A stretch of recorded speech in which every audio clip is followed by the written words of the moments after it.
7 footballeurs actuels affichent des différences physiques inattendues.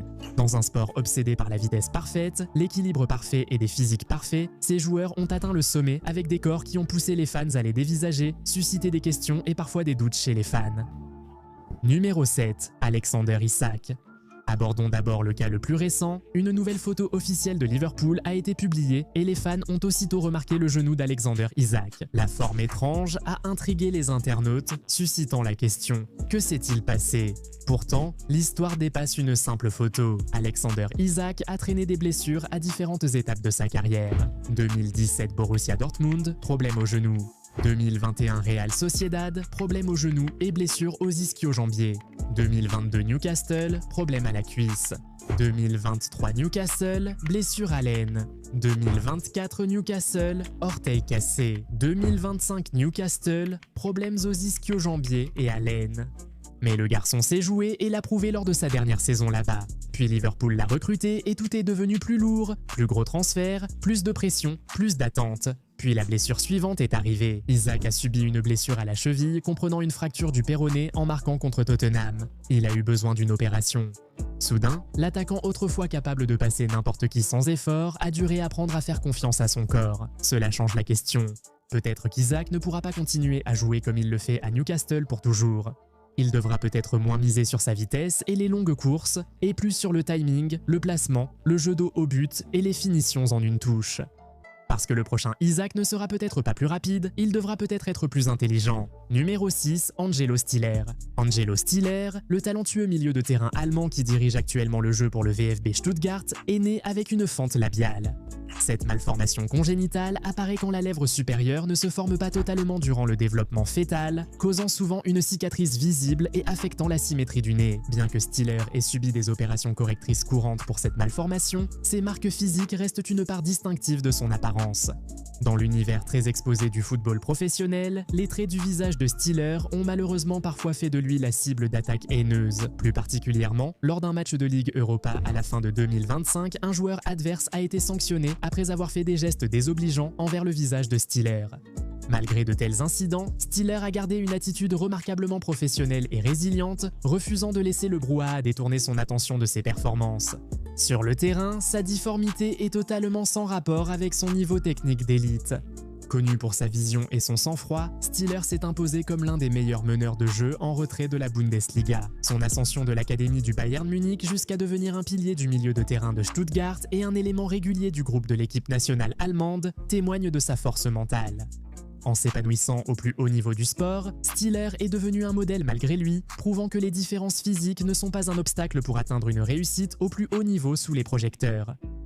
5. Dan Byrne, défenseur de Newcastle United.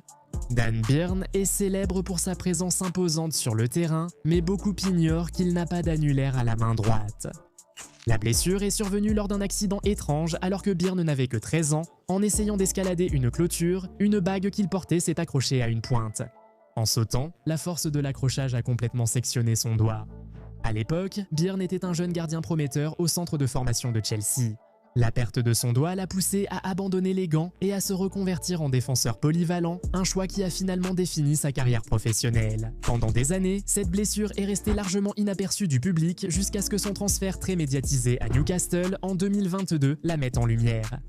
Byrne a toujours géré la situation avec humour, plaisantant souvent à ce sujet avec ses coéquipiers. C'est une singulière note de bas de page dans son parcours impressionnant, du football amateur à la Premier League. Avant qu'il n'y en ait plus, visitez la boutique Goal90 via le lien en description. Numéro 4, Carson Pickett. Carson Pickett, une défenseur d'élite du Denver Summit FC, est entrée dans l'histoire en devenant la première joueuse avec une différence de membre à représenter l'équipe nationale féminine des États-Unis, l'USWNT. Née sans avant-bras ni main gauche, Pickett a fait de ce que d'autres verraient comme une limite un symbole fort de résilience et d'athlétisme. En grandissant, elle a dû faire face à des difficultés personnelles, se sentant parfois gênée et cachant son bras sous des sweats à capuche, même pendant la chaleur estivale de la Floride. Cependant, encouragée par ses parents à accepter son histoire unique, elle s'est illustrée à Florida State University, menant son équipe à un titre NCAA avant de devenir une force dominante en NWSL. L'impact de Pickett dépasse largement ses statistiques. En 2019, elle est devenue une source d'inspiration mondiale après qu'une photo virale la montre touchant le bras du jeune Joseph Teed, âgé de 2 ans, partageant la même différence de membres. Récemment, elle a accompagné de jeunes fans comme Hayden Stein, leur montrant que les différences physiques ne limitent pas leur potentiel. Elle a collaboré avec Nike pour créer la Phantom GT Flyease, une chaussure à crampons sans lacets qui améliore l'accessibilité pour les athlètes avec des différences similaires. Aujourd'hui, Piquet est une pionnière dont la carrière prouve que la représentation change des vies, montrant à chaque enfant qu'il est capable d'accomplir de grandes choses. Numéro 3, Alex Sanchez. Non, pas Alexis Sanchez.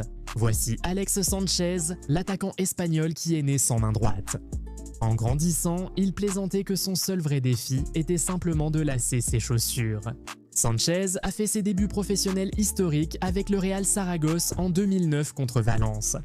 Sa présence sur le terrain a brisé les stéréotypes de longue date concernant le handicap physique dans le sport masculin d'élite. Alors que les médias se concentraient parfois sur sa main avec une curiosité de foire, Sanchez est resté fermement concentré sur son rôle technique d'attaquant. Tout au long de sa carrière, qui comprenait des passages réussis avec Osasuna, Sydney Olympique en Australie et Gokulam Kerala en Inde, il a constamment prouvé que son handicap était totalement sans rapport avec sa capacité à trouver le fond des filets. Au-delà de ses exploits sportifs, Sanchez est une sommité académique, titulaire d'un doctorat en droit de l'homme et d'un diplôme de droit. Ayant pris sa retraite du football professionnel au début de l'année 2025, il s'est reconverti en tant qu'ambassadeur du handifoot. Aujourd'hui, il utilise sa plateforme unique pour promouvoir l'égalité et normaliser le handicap, servant de modèle puissant pour les enfants atteints de conditions similaires qui rêvent de concourir au plus haut niveau.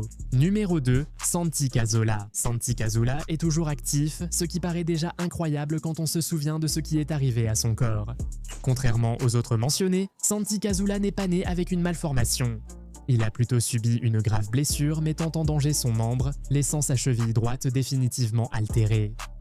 Ce qui avait commencé comme un simple problème de tendon d'Achille en 2013 s'est transformé en cauchemar médical, impliquant 8 opérations et une infection gangréneuse mettant sa vie en danger.